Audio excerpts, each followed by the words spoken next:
Hello and welcome to the Cup of Triathlon podcast. We're brought to you every week by our sponsors, oxygenaddict.com, triathlon coaching, and fueledbycake.com. I'm joined by my wonderful co-host, Helen Murray. Helen, how you doing today, mate? Good evening, Rob. I'm very, very well, thank you. I've had a good weekend, nice bit of sunshine and a bit of time out. Actually outside, I did a race for once, Rob. I know you've actually been back in the world of Olympic racing, haven't you? And a little sparrow tells me that it was quite successful too. Yeah. Were we in fact on the podium? We were in fact on the podium, and a winner of a bag of oats. A bag of oats. Yeah. We've gone from trouts to oats. So we can insert jokes here about Rich getting his oats, can we? Sorry, Rich, if you're listening, mate. So second overall at the, what was the name of the triathlon? Second female. It was the UK Triathlon, People's Triathlon. It was in Shropshire at Durnford Water. And I was first ever time on a podium in triathlon, so that was quite successful. That's brilliant, and I believe you had quite a ding-dong with the lady who won overall as well. It was pretty close racing, wasn't it? You were 4 seconds out of the water behind her. Yeah. Were you going head-to-head? Were you both right there, or was it like different waves? No, we were head-to-head, but I wasn't sure that it was the water, and then I couldn't tell on the bike where any other women were, because I didn't see them, so I guess she was just that tiny bit ahead of me on the bike that if she was turning, I was coming up to the roundabout, for example. And then on the run, all I could tell was I saw someone coming the other way towards about a third of the way through my first lap. And I thought, aha, I have rumbled you. That might be her. And then I didn't see any other... I saw 1 or 2 women, actually, but I was really confused by that point because there would have been sprint people running and there would have been, people starting their first lap maybe when I was on my second, and it was really difficult to tell. But I thought, I think she's the lead woman, and yeah, she was. So she beat me pretty much by 2 minutes, but if you look at it across the results, it was mainly the 1 minute on the run that she got the better of me. It was 4 seconds on the swim, wasn't it? Yeah. And then you fannied about sending emails in transition 1 as usual. Yeah. Gave her 45 seconds there, which I thought was very generous of you. Chased her down on the bike. Took 10 back on transition 2, I believe. Helen. I was quickest in T2. Yeah, you were fast, weren't you? Yeah. Quickest shoe changing woman. There you go. Send your autograph requests into the Cup of Tri podcast. Yeah, and then she beat me. Good on you, mate. Yeah, did it feel good to race fast? It's been a while since you hit Olympic distance, hasn't it? I don't know if fast is really the word, but I tell you, it was nice getting onto the run and thinking after the first lap, hey, that actually wasn't too bad, and I've only got 3 more to do. This is actually okay. And knowing that it really was only going to be about 45 minutes running, or less than.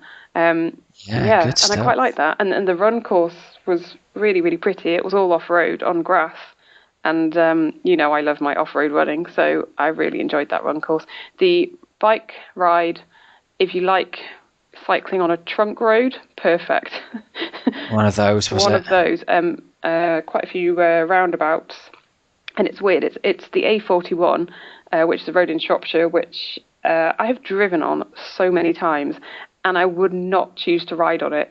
But suddenly you're in a triathlon and there are loads of other people on bikes around you, and you think, this is fine. There are trucks coming either way past us. Yeah, I think it's quite a common cycling road, that, isn't it? The A41's used for a lot of time trials, and it's quite a quick course, but it's not nice. Not really the safest place where you feel like the road users have got your back, is it? No, it's really not nice. Really. But there you go. The water was really nice as well. So all round, it was a good triathlon. I enjoyed it. Good for you, and congratulations on getting on the podium. Thanks. I wonder whether we could have a cup of Tri winner by the end of the year. Maybe you'll win one for us and the listeners, Hells. I don't think so, because I've only got... It's going to be down to you and me, baby, and it ain't going to be me. It's going to be you winning one. It won't be this year. Maybe next That's all year. I'm telling you. We'll see. We'll see. All right, come on. Let's shuffle on over then to the results from the big races this weekend. We've had quite a lot going on. We've had London Triathlon, Dublin 70.3, the BRAT Triathlon in Birmingham, Wiesbaden, and a few other bits and bobs as well, haven't we? So let's kick off with the London Triathlon. Yeah, so this is one of the biggest multi-sport sort of triathlon events, isn't it? It's absolutely huge. And if you haven't done it, if you want a big triathlon with loads of people racing, then I'd recommend it. I've been down to cheer on one year. I haven't raced it myself, but thoroughly great organisation, and almost like the London Marathon of triathlon in terms of participation. And I believe they've got 15,000 competitors. Yeah, it is pretty incredible. Maybe I'm a bit out on those numbers, but it's massive, isn't it? It's really like there's as many people take part in that as buy 220 magazine. It's the same sort of numbers. It's absolutely enormous, which is just great for the sport. Do you know, I've never done it. I entered it in about 2005, and the London bombings happened a few days before it. Do you remember? Yeah. And that was the year I was entered, and it freaked me out totally, and I didn't go down and race. So, wow. Yeah, I was a bit like, Want to add on to your list again, Rob? It is. Yeah, and hobble round with one Achilles tendon twanging in the wind like a guitar string. I need a pogo stick or a pair of those, those like bouncy feet things called that the kids wear that they bounce around on.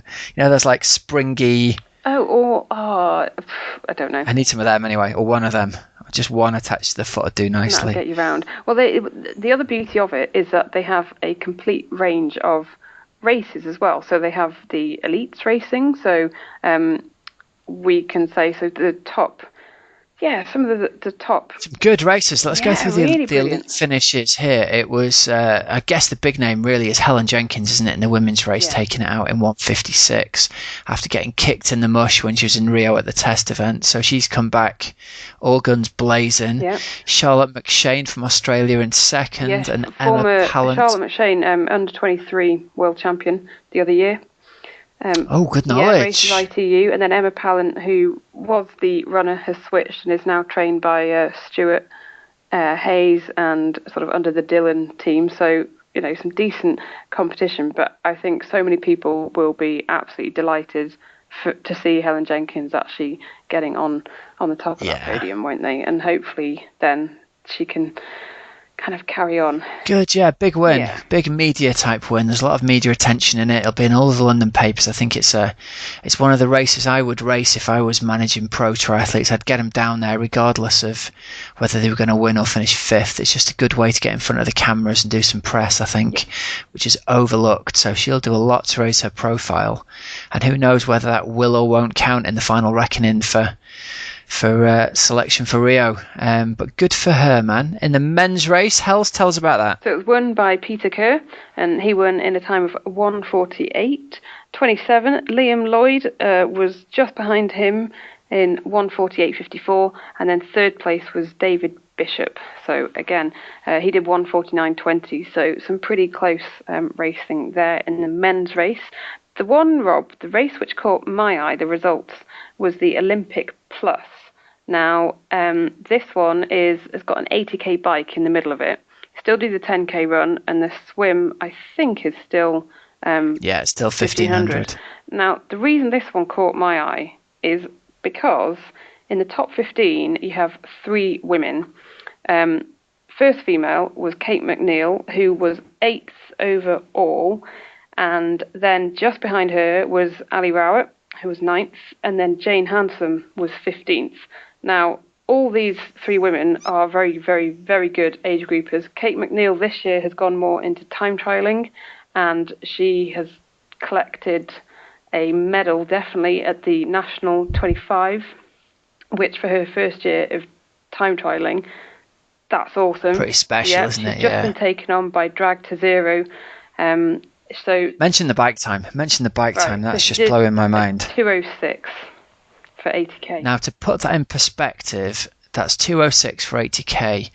In the Olympic race, in the ladies' Olympic race, The fastest bike time was Michelle Dillon or Kirsty Johnson-Cox. They both came in on about 1:05.26. So the halfway point of her 80k ride, she was 2 minutes up on the winner of the ladies' Olympic race. Yeah. So absolutely scorching performance, that, isn't it? It must be 38.5k an hour. Yeah, and again, let's put it into context to show how amazing this was. Ali Rowett did a 2:13 bike split. Now, she has been to Kona a number of times in her age group and is an awesome athlete. So for Kate to get 6-7 minutes on her, and then Jane Handsome, again an incredible age grouper, did a 2:17 bike split. So it just shows how on fire. Yeah, some talent there, isn't there? Real talent. Absolutely. Now let's cover all the bits and bobs and make sure we don't drop anything out on the men's race. So that was won by Andrew Greenleaf. This is the Olympic Plus, still sticking with this one, who did a 2:56. 2 minutes behind him was Paul Burton, who finished in 2:58. And then Pedro Batista was third in a time of 3:01. And as we said, top women, Kate Mcneil in 3:22.32. Ali Rowett, this is how close it was, 3:22.41. So she can run. Sprint finish. She just dipped under 35 minutes for that run. Whereas Kate ran a 42.48 off the bike, which is still not at all shabby. That is fantastic. And Jane Handsome third in 3:27. Now in the Olympic race, we had Ian Dempsey take the men's race out in 2 hours flat and 14 seconds. Sam Petty in second and Sam Begg in third. The top 5 women, we had the aforementioned Michelle Dillon, former ITU racer, former Olympian. She was the highest placed British lady at the Olympics in name some Olympics. Sydney. Athens, that's the one. Yeah, I think she was 7th or 6th at Athens, yeah. So that's really cool to see her still racing and giving it some. So a nice win for her there. Kirsty Johnson-Cox in second and Sarah Thomas in third. Good stuff. Right, 70.3 time, Hells, over to Dublin. Now, I know a few people that were racing this one, and lots of people would have travelled over, perhaps they just fancied different race, first time ever in Dublin. Perhaps they have Irish relatives, connections, whatever. And the triathlon scene is obviously huge in Ireland as well. So fantastic for them to have an Ironman event over there as well. In the capital.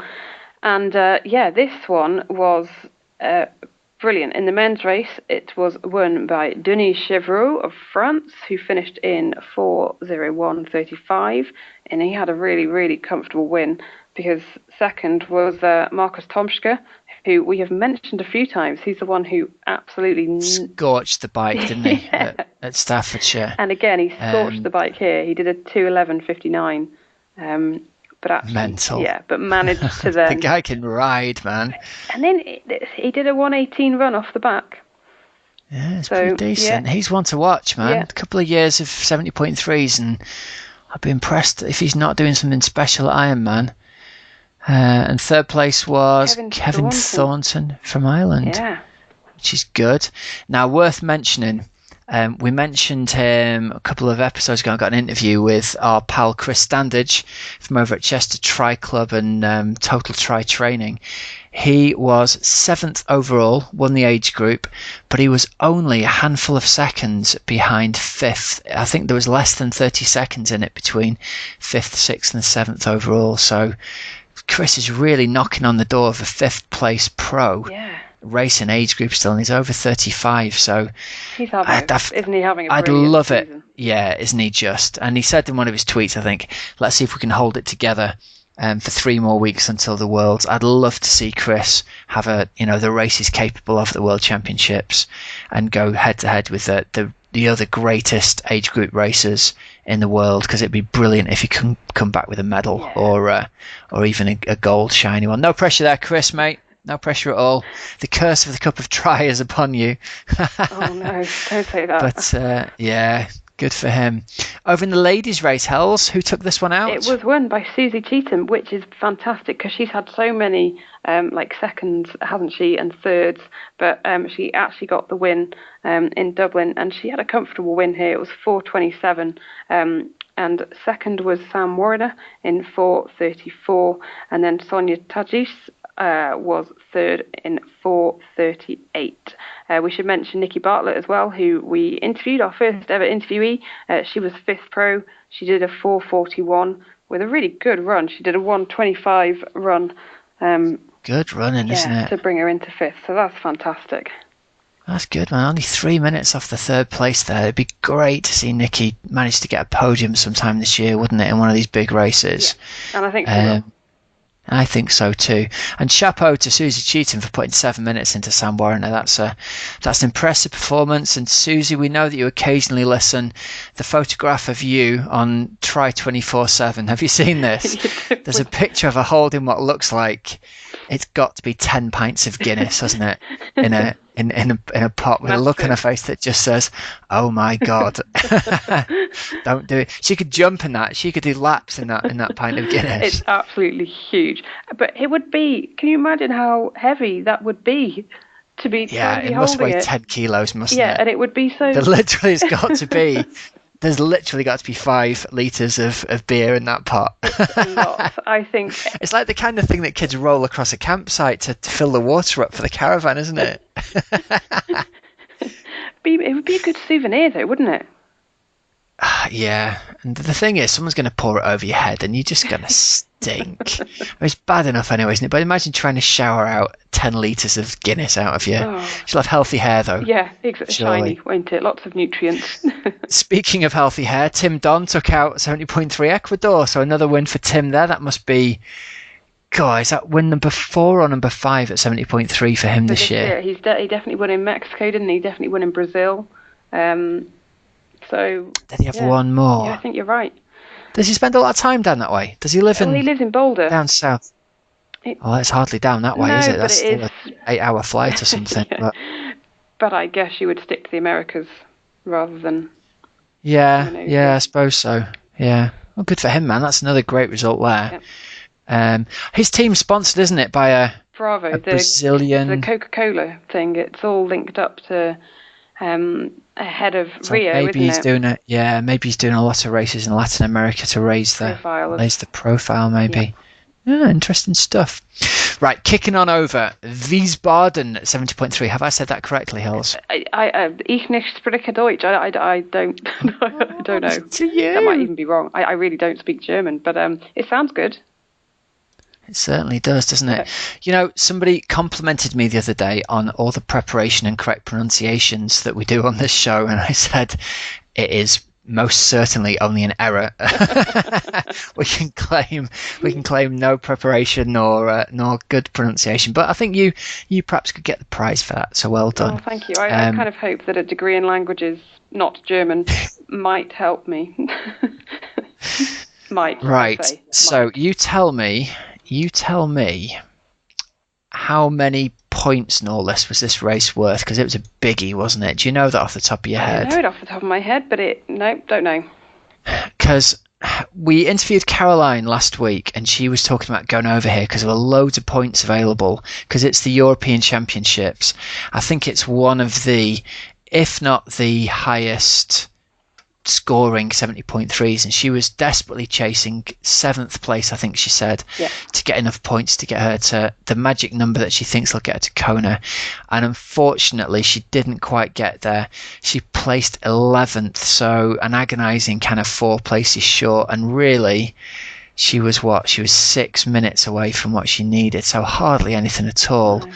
Looked like she had a pretty solid day all round, and quite a decent run as well with a 1:31, but didn't quite get there. So unlucky, Caroline. Really, we're rooting for you, and let's hope that the 3,053 points you picked up there might be enough. I mean, ridiculously, Hells, there's 120 points in it between that and 7th, so that shows how close it comes down to the wire in terms of points, if that's the kind of thing that's going to make the difference, doesn't it? Yeah. And isn't this the whole thing, that if they had equal slots for men and women, then she'd be well in. exactly. Yeah. Well, she was saying she's ranked like 34, 35, 36 each time these rankings come out. So she's right on the thingamajig of it. So it's a little bit annoying, really. It really. It's such a shame because you end up chasing the points as well, don't you? And yeah, it must be so difficult because then even if you do have to go and chase the points, then you can't. You're sort of using up so much energy, aren't you? Which it's not good. So there's so many you can do in a year, aren't there? And I think it's stacked against the women. And people say, oh, well, the women can race more often. I'd love to see the physiological reasons behind why that's true. I really would. Just come on, Ironman. It's not 1971. Shave off your Burt Reynolds mustaches and just make it equals. Absolutely. Make it equal. Stop being such a bunch of dinosaurs. I tell you who are in favour of female rights. The Chinese. If they buy it, you're definitely in. If they sell the Ironman Corporation to this big Chinese company, there won't be any female slots at all, will there? Oh, no. They most definitely would be. I've decided there would be. I'm making it happen, Rob. Do you think so? I'd make it happen. Do you think that bizarrely, that would be brilliant, wouldn't it? The day that the Ironman Corporation got taken out of American ownership and into the hands of the Chinese, the first thing they did was they evened up the slots between men and women. That would be absolutely hilarious. It'd be great if that were to happen. Good work, Chinese business. Get that happening. So basically, it is China's richest man is apparently in talks to buy the Ironman for more than $850 million US. That's a lot of money. Lot of money. And you have to wonder, because the article I read said it produces something like $50 million profit a year at the moment. And from my limited understanding of business, the offer price is meant to be like 3 times the annual profit margin. Okay. So they must have some serious plans for expansion if they're thinking they'll get the money back. Do you see what I'm saying? Yeah. They must have some serious plans to expand. It would be very, very interesting if it were to happen. Get yourself an entry booked now. That's my what's the phrase? That's my advice to you, because entry fees will be like €1,000 next year. Oh, don't say that. No. Don't say that. No, don't say that. We'll see. Rob, there was one other triathlon which I think we should mention this weekend, which was the BRAT triathlon, which takes place in Warwickshire, and they have a sprint triathlon, and they have a standard distance. Olympic as well. Yeah. So the sprint race. I should mention it's Birmingham Running and Triathlon Club.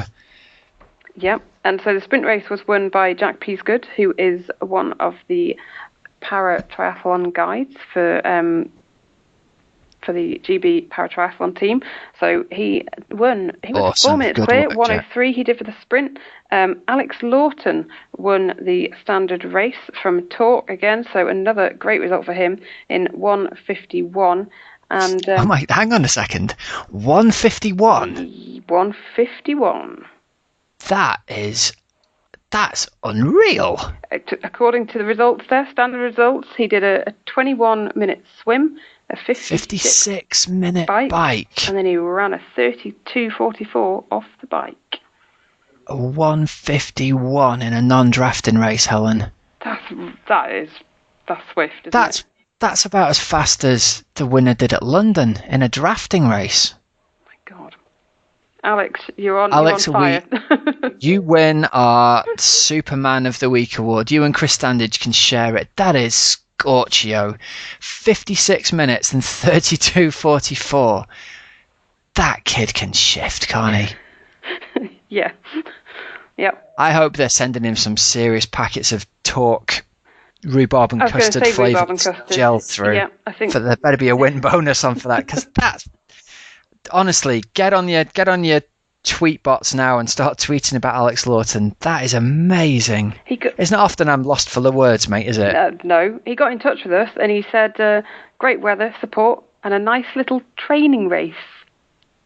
Holy moly. I'd love to know what he's training for.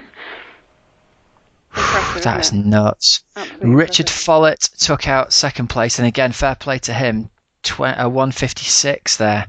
He's done 23-minute swim, 56:30 on the bike, and a 35-minute run. So again, an amazing performance there. Robin, I thought his name was Robin Bikes, but it's my eyes going. Robin Biles from with bikes. I'll talk about that again in a minute. Robin Biles, 1:58. So you've got to go down here next year, mate, and see if this is a fast course, see if it's as fast as it looks. Wow, Rosie Davis, who won the women's race, the women's standard, she said, awesome race, 3 years in a row. It's good to get the win. Lots of awesome BRAT Club support as well. So nice. And she's from the old University of Birmingham as well, so my old alma mater there. Well done, Rosie. Win for her in 2:15. And then next one, we had Daisy Wilson. We had Rosie and Daisy. And in third place, I found it before and I've lost it. Elizabeth Burgess from Derby Triangle. Derby, that's how we say it up here in Cheshire, love. Derby Tri Club. It's a brilliant result. And Rob, I should just say, so Rosie told us what her race was like. Alex did as well. And just switching back to Dublin a moment, Dave O'Shaughnessy got in touch with us about that one. He said, indescribable leg and feet pain today, but having his medal makes it very sweet. And he said it was his first 70.3 stepping stone to his ultimate goal of a full Ironman. And obviously we had to have a little Guinness reference in there, and he said Guinness just delayed this morning's pain. That's quite a way to celebrate, isn't it? Hitting the Guinness after your race. Yeah. I love that photo he sent through as well. It's a great photo of the 70.3 medal, isn't it? Dublin, yeah, with the kind of the interlinked Celtic. That's beautiful. We'll have to use that maybe, if that's all right, Dave. We'll use it as our picture for this week. Fab. Yeah. There we go. Good stuff. Yeah, nice. I love it. Right, what are we on now? We've already talked about China, haven't we? Yeah. The Chinese takeover. We kind of zoomed through that. So I guess we're on to Coach's Couch. We got a question for us. We do. We have a question from Gary S., who's at Cycling Boy London on Twitter. He got in touch and he said, who's got any ideas for FTP tests? Rob, can you help with that one? Yeah. Yeah, here we go. So FTP, functional threshold power. So you might be wondering, Helen, why do I need to know this? Yeah. You wondering this, Helen? Yes, tell me, because I often see it and I don't really totally get what it is. I won't lie. Right, so here's the deal. We're in the new century. We need to get power meters. That's just how it is, kids. Helen? I haven't got one, so you're yet to convince me. Hells, you've got to get this on the wedding list. You need it on there. You've got all kinds of other crazy stuff. Get a couple of power meters on there. I've seen a couple of them advertised this week on a special offer somewhere, and I can't for the life of me remember where it is, but if I can find it, I'll put it in the show notes. For a Stages power meter, the Stages crank-based one on an Ultegra crank that was reduced to 400 quid. So they are really, really coming down in price. It used to be that SRMs were 1,600 quid for a power meter. Now you can get them for sort of 400 there. Power tap wheels are kind of similar, so the price is dropping all the time. And the rumours that I've heard from the tech bloggers like DC Rainmaker are that the prices are just going to go through the floor over the next couple of years. So we're going to be seeing them dropping and dropping and dropping, which is brilliant for you, Helen, because you're going to be able to get one. Yeah, that sounds better. Now, the reason you want one is the power meter is essentially a way that tells you when you're being stupid or excitable. Now, we've got Rich to tell us when you're being excitable most of the time and get you to calm down. But when you're on a bike leg of a triathlon, nothing feels painful for the first 20 minutes, does it? You can ride as hard as you possibly like. Yeah. Am I correct? Yeah, I'd say so. You sort of go off, don't you? And you think, yeah, oh, this feels great. Yeah. Doing well here. Totally. And the heart rate monitor, of course, is your best friend in training, but it's totally affected by adrenaline. So when you're excited on race day, it's giving all kinds of wacky readings, and it can be 10 beats higher than it should be or 10 beats lower than it should be. So it isn't particularly a very good guide when you're excited. Now, the caveat here is when you're racing long distance and it's 6 hours on the bike, it's pretty accurate then. But even so, nothing is as accurate as a power meter. And this FTP test is like our baseline that tells us how much power your little legs can put out for 1 hour as a kind of 1 hour best effort time trial. So you bang on the power meter. You can either do this as a test by going and riding a 25-mile time trial, which is pretty painful, Or the best way to do this, we found, is to do a 20-minute time trial. So either do it on your turbo trainer or do a 10-mile time trial. And then you take your power reading from that and you multiply it by 0.95. You a bit of a maths whiz there, Hels? No. All right. So whatever your power number is, let's say it was 100 watts over the 20 minutes. Your functional threshold power is going to be 95 watts. So 95% of whatever number you came up with over 20 minutes. So they reckon you can sustain sort of, a little bit more over 20 minutes than you can over the hour. Now, if you haven't got a power meter, all is not lost. You can do the same test and you can get your functional threshold heart rate. And that, again, the number there will be accurate as long as you don't get too excited with the adrenaline. And that gives you a good measure of, if I'm personally riding along at 173 beats a minute, I know I can do that for about an hour. And at the 55-minute mark, I start to see stars and bad things are about to happen. So I've got to keep it down under that. I've got to keep it a little bit lower.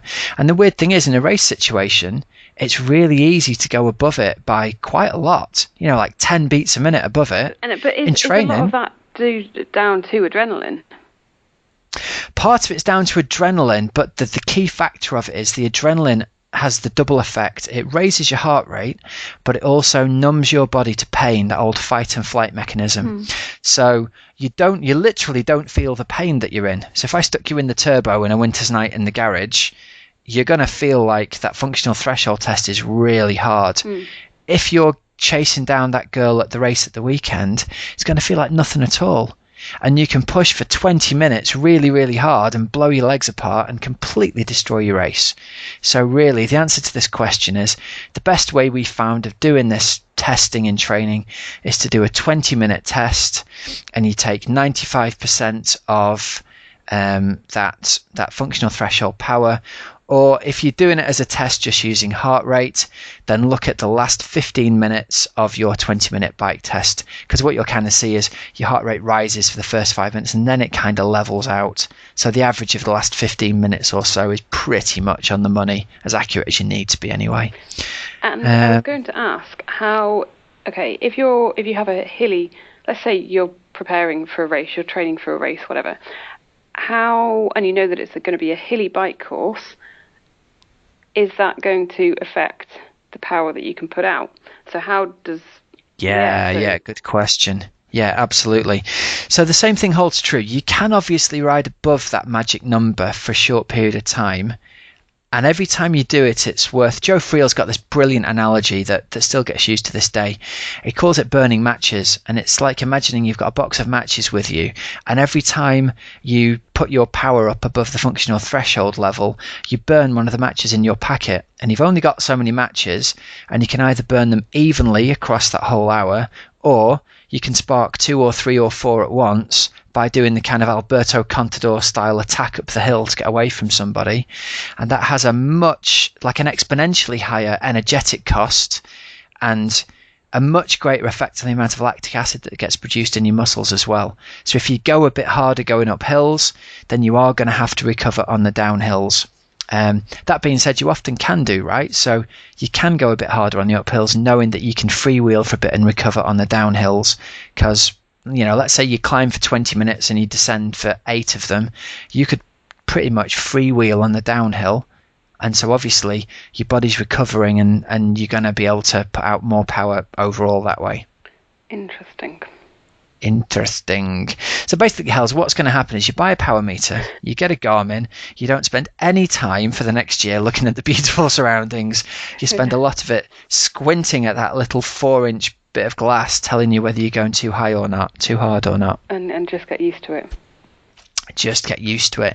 And next week, I tell you what we'll do. We'll continue the Coach's Couch talk, because I can hear you losing the will to live. We'll talk about how you use a power meter and how you use your Garmin, so it is anything other than a random number generator in front of you. Learn how to actually use those numbers to best work for you using the power of maths and averaging. I think that sounds like a great idea. See, I can hear Helen putting a pencil up each nostril. No, about to bang her head on the desk and end it all. No, I think it is really valuable information. I obviously don't have a power meter at this precise moment, So it's difficult to imagine and put into practice. The only thing I've just brought up in front of me a 25-mile time trial that I did. My, let's say, peak heart rate for 20 minutes. So, so peak for sort of was around 163. Okay. Okay. Beats per minute. So how would that therefore relate to the FTP? Well, I'll tell you what I'm going to do while we're chatting here. Do you know what your functional threshold heart rate number is at the moment? No. Okay. Well, no worries, because I've got your data right here in front of me, my dear. This might because lots of people would have heart rate monitors, wouldn't they?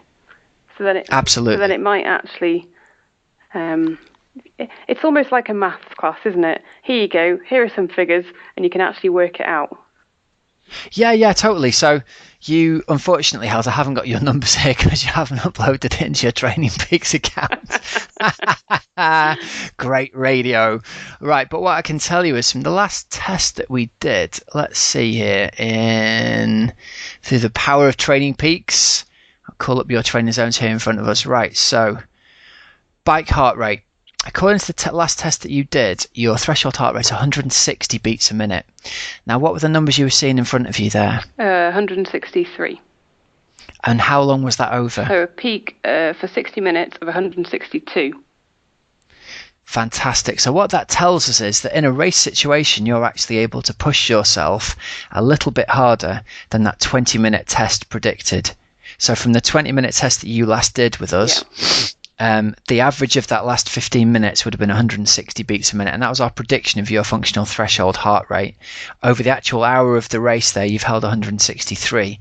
So we can now go back in, tweak the numbers in here to make your training even more accurate, because it turns out you can actually push yourself a little bit harder in racing than we thought you would be able to. And so that means that, you know, if you were to ride the whole thing at an average of 163, you're probably right on or perhaps slightly under your threshold heart rate. So maybe you might be able to sort of say 164, 165, something like that, if your average has been 163. So what we'll know for next time when you're out racing, if you glance down at your heart rate monitor and you're hovering around 163 beats a minute as you're racing, you're pretty much on as hard as you can push, and you might need to think about backing off a little bit. See, I understand it now. There you go. That's your magic number. If you go above your magic number, bad things are going to happen much sooner. Well, I hope that my stupidity has helped someone else. Oh, hell, it's not stupidity. Don't be like that. No. I genuinely mean I'm quite rubbish. So I hope that my lack of general knowledge, general knowledge of this. Help someone else. And unfortunately, you fall outside of the allotted 24 hours for uploading your race results data into Training Peaks as well. So you lose a sticker from Xander. Oh dear. Yeah, that'll be done later. Xander has started sending out stickers from my phone. That's what's happened. That's what all those things were the other day. When you got text messages with loads of those little icons on. Yeah. Rather than giving stickers out to his friends, he now texts them out because he's found them in his little sticker collection. And when he finds somebody he likes, like you, because bless you, Helen lent her bodyboard to Xander so we could go surfing at the weekend. And so Helen is now Xander's favourite human outside of the family. Oh, it's like a golden star. It's the modern version, isn't it? That's exactly what it is. So you've got a whole raft of, I'm imagining, emergency vehicles, police cars, fire engines, camper vans, and the occasionals. Yeah, traffic lights, this, that, and the other. You are in with my son. I'm telling you that now. I feel very privileged. Right, let's tie this up. We're lucky, Hels, we've managed to get a great interview here with a wonderful athlete who you've been trying to get me to interview this lady for ages, and we've not managed to make it happen. If you cast your mind back to when we were at 70.3 Staffordshire, we were going through the results, and we got to the ladies' results, and in 5th place was a lady called Gill Fullen, and we both went, good grief, that can't be right. I think I said to you, Rob, guess how old she is, and and I was like, I don't know. Yeah, and I told 30?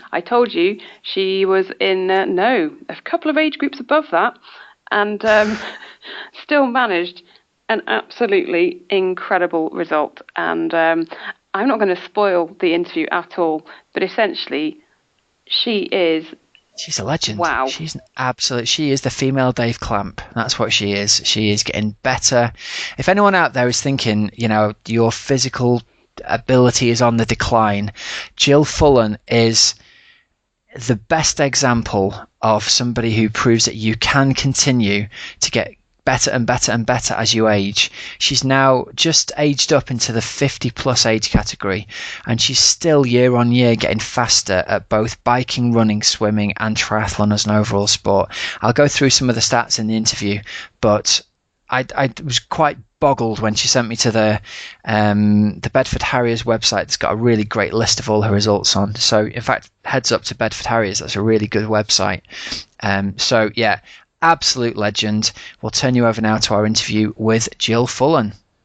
Gill Fullen, welcome to the Cup of Triathlon podcast. How are you today? I'm fine, thank you. How are you? Thank you. Thank you so much for taking the time to talk to us. Listen, for the listeners who have never heard of you, and there can't be many of them at this point, give us a little potted history of you and triathlon and your recent race results. In fact, I'm going to load this question. Tell us about Half Ironman UK to start with, Gill. The Stafforshire. Obviously, it was the first Stafforshire, so I was quite keen to do it as the first Staffordshire Half Ironman to see what it was like. And obviously, it was popular to get into. It wasn't an essential race for me. It was a backup race because I wanted to qualify for the World Champs in Austria this year. And I wasn't sure how Mallorca was going to go because the entry there was huge. So I thought I'd put in for Staffordshire as a backup in case Mallorca didn't go terribly well. So there was no pressure on me at Staffordshire, which was lovely. I could turn up and just be myself. And you certainly did that, didn't you? Yeah, it was all right. It wasn't a terribly auspicious start in that some of the organisation the day before was less than desirable. There was a bit of fun and games with buses, wasn't there? But you certainly overcame that by the sounds of things. Where did you finish in the overall? I was 5th overall. Wow, that's absolutely amazing. And you were 5th overall. What's your working regime like? Because you're not by any stretch of the imagination a full-time athlete, are you? No. I work as well and have horses, so that takes quite a lot of time. Do you know, my sister-in-law's got horses, and I think they probably take more of your time up than the actual working does if it's anything like her horse life is. Am I right? Yeah, well, I work with horses as well, so it sort of fits in fairly well, to be honest. Yeah. But yeah, between training and horses as work, there's not a lot of time left in the day, to be fair. So you were 5th overall. Tell us how the race panned out for you. Firstly, obviously you're not racing with exactly the sort of same start as the pros are you? Because it was a sort of randomised wave start that day, wasn't it? Yeah, I find that really quite difficult actually. I much prefer a mass start because when you start at the ladies' wave and they put the ladies at the back, so I was second to last wave off, which means you've got to wait an hour and a half from the first wave to us. So you've got waiting around. So you've got to get up extra early to get there. Then you have all the waiting around. And then you're swimming through slower swimmers, which held you up to start with. And then there's no one really to pace with on the bike because you're just going past the slower men. And similarly on the run, you get to the run and it feels like you're flying because no one else is running that quick. I'd really much prefer to go off in a mass start, so at least you've got people who are doing a decent pace to try and sort of give you an idea of pacing. Yeah, I felt really bad for you actually because by the time the ladies got onto the course, the age group ladies, the course was absolutely rammed, wasn't it? There were so many people for you to run through. It was kind of 3 or 4 deep at some point, and for someone like yourself who's finishing in the top 5 overall, it must have been a bit of a hindrance, I'd have thought, really, isn't it? Yeah, that course wasn't too bad. The bit round the back of the house, which although it was lovely to run round, beautiful course there, was quite tight, especially as time went on and more people got onto the course. But to be honest, Mallorca was much tighter. There's some very narrow bits there that I was sort of prepared for it, I suppose. Yeah, I see. So actually, in some ways, it was a bit of an easier race than Mallorca, was it, in terms of running through people? In terms of running through people, yes, it was. And that's quite a nice run course. It's got lots of different sections to it which keep you going. Yeah, and it was beautiful as well, wasn't it? That house was absolutely stunning. I didn't actually notice the house, I have to say, till I saw the photos afterwards. And then I went, wow, what a backdrop. Because you were too busy running through people, that's why, Jill. I was quite busy running at the time. Great stuff. And what about some of your earlier results? Talk us through. I know you've been to Kona and things like that. Talk us through what you consider your best results to be. Well, I think Kona was my worst result and my best result. The first year I went to Kona was 3 years ago, and I had just an awful race. I couldn't fuel. I felt dreadful. I felt like I was at the back of the pack. I thought I was going to have to walk the run. I really died, and had an awful swim to start. The wind on the bike was horrific, and then the heat on the run just killed me. So I had a pretty... So you got your money's worth, did you? Oh, I got the lot. I really got the lot. I think mentally as well, seeing so many really top fit people out there just puts you mentally on the back seat. Yeah, people do talk about how it can be very, very sort of psychologically damaging, the lead up to race day, seeing so many super fit people in one place. Yeah, it really was. And I didn't realise it had got to me, to be honest, but I think it probably did. But having had that experience, it was obviously unfinished business. So yeah. When I qualified again, I was prepared for it, and I sort of knew what I had to do, so I was much more focused in my warm-up. In the week I was there before the race, I knew what the swim was going to be like. I knew what the winds were going to do to me, and I was prepared for the run. And actually it went stonkingly. I really enjoyed it. I felt stronger than I've ever felt before, and and it got me on the podium, and I was chuffed with that, despite mechanicals on the bike.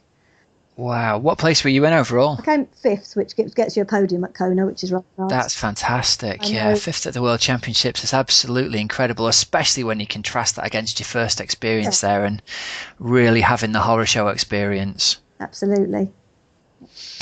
So listen, I'm gonna be a little bit of a cheat here. I've got your stats sheet up in the background through Lakeview Osteopathy, who've got a lovely little sort of potted history of you here.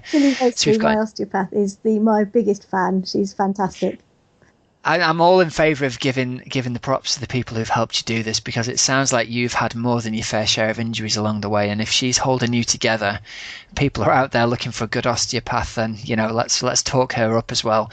She's written on her website here, 2012 Jill qualified and completed the World Ironman Championships in Kona. 2013 she's won her age group at Mallorca 70.3, a world gold medal at long distance triathlon, 2 more golds at long and standard distance duathlon, as well as a national duathlon title. So she's only got you up to the end of 2013 here. What do we have to add in? We've obviously got the Kona podium, but what are your other big achievements recently? You have to look on the Bedford Harriers site for that. They've got everything. Do I? Well, I got the long distance tri title and the long distance duathlon world title. Powerman Zofingen, fabulous race, loved it. Yeah. And I had a standard distance duathlon title, so I decided the only thing I hadn't got was a sprint title. So I went to Horst at the start of last year to do a sprint duathlon, and I don't like sprints really, but I won that overall. Brilliant. Which was fab. I'd sort of aimed to... So overall world champion? Yeah, well, they only give you age group. The ITU and ETU don't give overall placings at all. So I got the age group, but I ran in front of all the other women, which was one of my aims, having turned into the 50 category that year. I wanted to win a race. So I sort of did that and ticked that box, which was rather nice. Fantastic. Are we allowed to ask your age at the moment, Jill, or is that a rude question? Do we not ask the lady that one? It's fairly rude, but it's so common knowledge everywhere. I just want to draw the parallel that you're racing in the over 50 category and finishing 5th overall amongst the pros at a half Ironman race. I just think it's absolutely amazing, Jill. It just sort of happens. I think it just sort of happens in your head, but in reality, I think every single person listening here is going, over 50s and finishing 5th overall. That's absolutely mind-blowing. I don't know. People make a lot of it, but to be honest, I'm still running PBs. I went out and did a 5 mile at Wellingborough 2 weeks ago and took 2 minutes off my PB. So it's still... Isn't that the greatest thing about endurance exercise, though? The fact you can keep on getting better into your 50s. Yeah, absolutely. And I still know people in the running club and in the triathlon club who are still getting PBs and still getting better. And, you know, we're none of us getting any younger. Do you know Dave Clamp? Well, you've met him along the way. Dave was out in Kona last year. He's one of our local athletes, and he's completed Deca Ironmans and things like this. And he says, you know, the same exact thing. I'm still getting faster at 55 years old. Yeah. He still believes he can do a sub 9 hour Ironman. In fact, he thinks he can be faster than he was at 30. And, you know, he sees evidence of this on a daily basis. It's not like he's just living in a dream world. Well, I've got, I've not done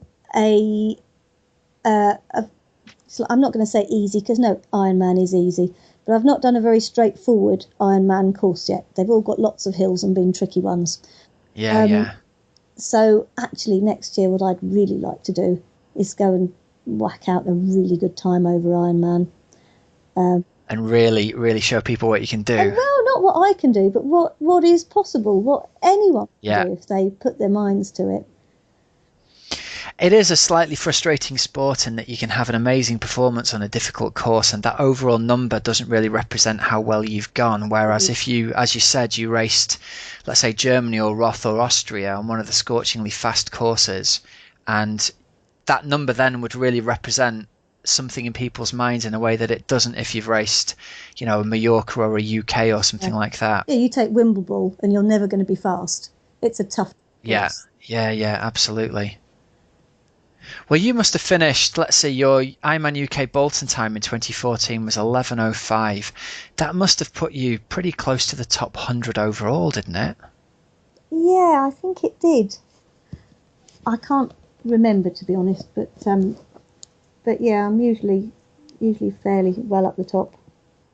Well, you were 9th lady overall, as well as winning your age group that day, so that's, fair play. Top 10 is nice. Really I impressive. Like top 10.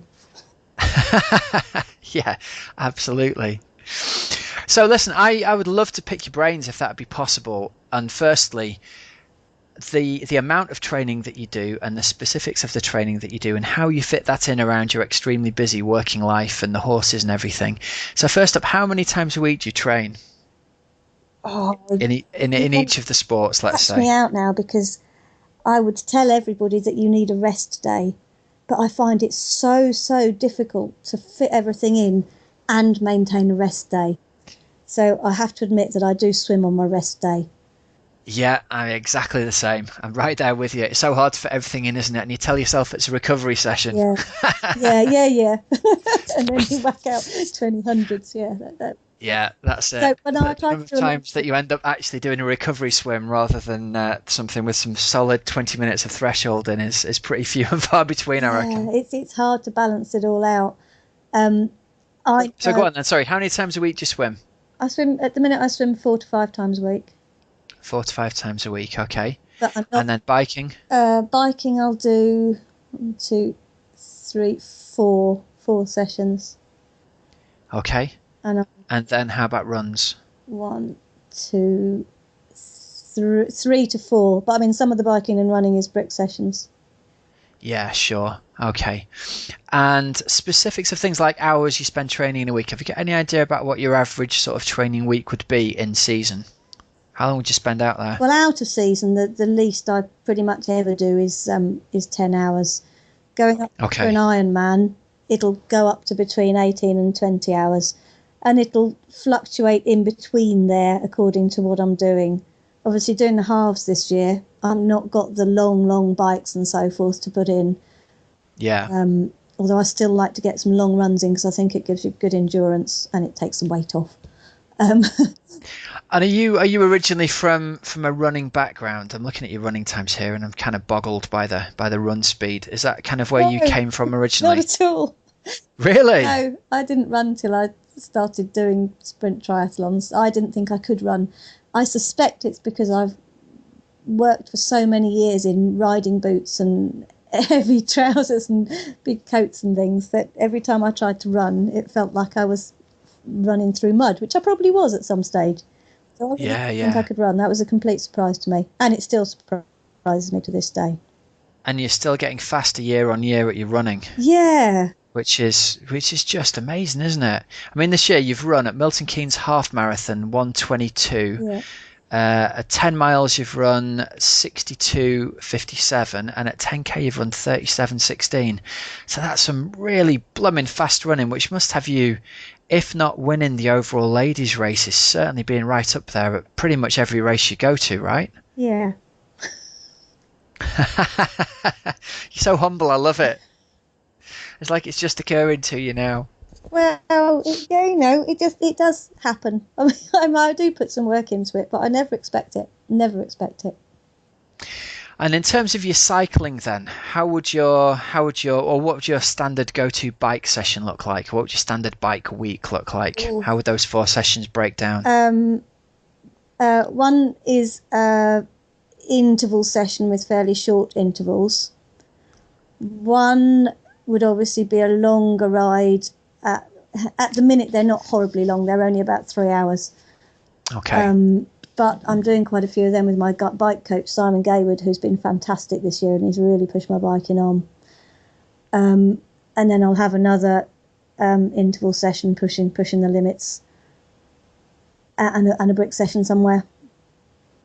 So quite a lot there of real quality threshold type work. Quality over quantity, definitely. Yeah, sure. And do you find you bounce back relatively quickly from threshold work on the bike? Yeah. I would normally say that, yes, but I got absolutely killed off last week on a 3-hour session trying to hug Simon's wheel, and died for the next 3 days probably. But oh, really? Coach put you in a hole, did he? Yeah. He didn't want to train on Saturday, and he made sure I couldn't. Good stuff. And what lies in store for you for the rest of the year, Gill? What aims have you got coming up? Oh, well, I've got my biggie coming up. I've got the World Champs at 70.3 in Austria at the end of August. I wondered if that was going to be the plan. Is LMZ, is it? Yes, LMZ. I'm really looking forward to it. I don't usually look forward to races at all, but I'm quietly excited by that one, which probably means it will go awfully, but there we go. And then I've got a month to take the distances down and up the speed, because I've got the World Duathlon Champs in Australia in October. Oh, fantastic! What a great time of year to get over there. Yeah, so I'm quietly looking forward to that as well, because I've got a title to regain. Good for you. And who do you think I mean, I'm going to be frank with you. Obviously, we're looking at a very real possibility of winning the World Championships in your age group. Say that. Don't say that, Wilby. Do you know who your big competition is going to be, and do you think about them? I haven't. Or do you just focus on your own thing? I really don't know. I haven't looked them up. I haven't Googled anybody. As it gets nearer to the event, probably a couple of days before, I might. But actually, do you know what? It's not going to make me race any faster or any slower. If they're in front, that's because they're better, and if they're behind, it's because I've put the training in. It won't change anything. Yeah, you're dead right. Yeah, absolutely. And so, listen, if you had any tips for the listeners about training and how to try and gradually improve their performance, and I'm putting you on the spot a little bit here, but what advice would you give to people who are out there trying to balance a busy work and training life? Well, I think we've said it. It's quality, not quantity, and everybody will laugh at me because they know I get caned for doing too much, and given the chance I'll do way too much. I'd much rather be Ironman training than half-hour man training. But actually the key is definitely in doing the quality work and not necessarily the junk miles, because you just don't have the time for it. Wow. That's I think you've got an incredible constitution that you can bounce back from doing so much quality work. It sounds like if you've got 4 interval sessions on the bike every week, or at least bike sessions that include quality work, when you layer on top the fact that you've got your swimming sessions and your running sessions in and around that, do you find that you mix up the intensities from week to week? So maybe in a week when you've got lots of intensity on the bike, you back it off a bit on the run, and the swim, or do you just pile it on in all the events? It on. I find a little bit automatically, to be honest, because if you've had, like I had a really heavy session on the bike last week, I found when I ran on the Friday following the heavy bike session on the Thursday, there was just nothing in my legs. I may as well not have gone out. I was trying to do intervals, and it just didn't really happen. And you've got to accept that. You have to accept that, you're out there trying, but it's not always going to work. Good. And what do you revert back to mentally when you have a day like that? Do you call the session off early, or do you keep on pushing through? What happens in your head? I usually keep pushing, because you can sometimes go out and feel like death and really not want to do the session and be really tired and heavy. And as you get into it, you find your body takes over and says, oh yeah, I remember what this running's like. Yeah, well, this is what we do. And you go, oh, really? Great. So I usually push on through, and I usually get a bit more out of myself by the end of it. I can't recall not doing a session because I felt not up to it. If I feel that well, that's one of the secrets right there. You go out and train whether you feel like it or not. Yeah. Do I was having a conversation with a guy the other day, and I said to him, one of the key signs that you're starting to get an Ironman shape is that you start to feel better in the middle of your training session than you did when you were sitting at home beforehand. So it's like an almost constant state of fatigue when you're sitting around that kind of goes away with exercise, doesn't it? Definitely. I always have to go. I know when I go out, I'm going to come back feeling better than I did before I went. Yeah. Tiredness is only temporary, and I need to actually get out and wake my body up, not let it go to sleep. Although I do think the other really important thing is to get enough sleep and rest, and that's something I struggle with. Well, that's a good question. How much do you sleep? How many hours a night do you get, and do you have naps during the day or anything like that? God, it makes me feel really old if I say I can now power nap. I think that's one of the key things to being a top athlete. I think if you've got the ability to have a power nap, you can bounce back from anything. Yeah, I didn't used to be able to at all. I couldn't even close my eyes during the day. The last few years, if I get a chance to get home and there's a chair there, which is unusual, I'll be gone for 10, 15 minutes. And then you initially feel really groggy, but once you come back, it's like, oh, right, that's a bit better. Recharge, let's go. I love it. That's Gill Fullen's top tip right there. Get a 10 or 15 minute power nap in and do lots of quality training. That sounds good. Listen, Gill, thanks ever so much for joining us on the show. I really appreciate you taking the time to talk to us. We wish you all the best for the World Championships, and we will be reading out your results online. So no pressure there then. Yeah, no pressure. Not as if I had any pressure anyway. Thank you for that. Think of it this way, you're going to have hundreds and hundreds of extra supporters rooting for you back home. It's not pressure, it's support, Gill. Frightening is what it... Oh God, I didn't want to make you feel worse. I wanted to make you feel better. Yeah, that didn't... Oh man. Listen, thanks ever so much for your time. We really look forward to seeing how your results go. Thanks for joining us on the show, and I'll let you get back to the horses in your training. Thank you ever so much. It's been great talking to you. Oh, you too. Thanks very much, Gill. All right, bye. Bye now.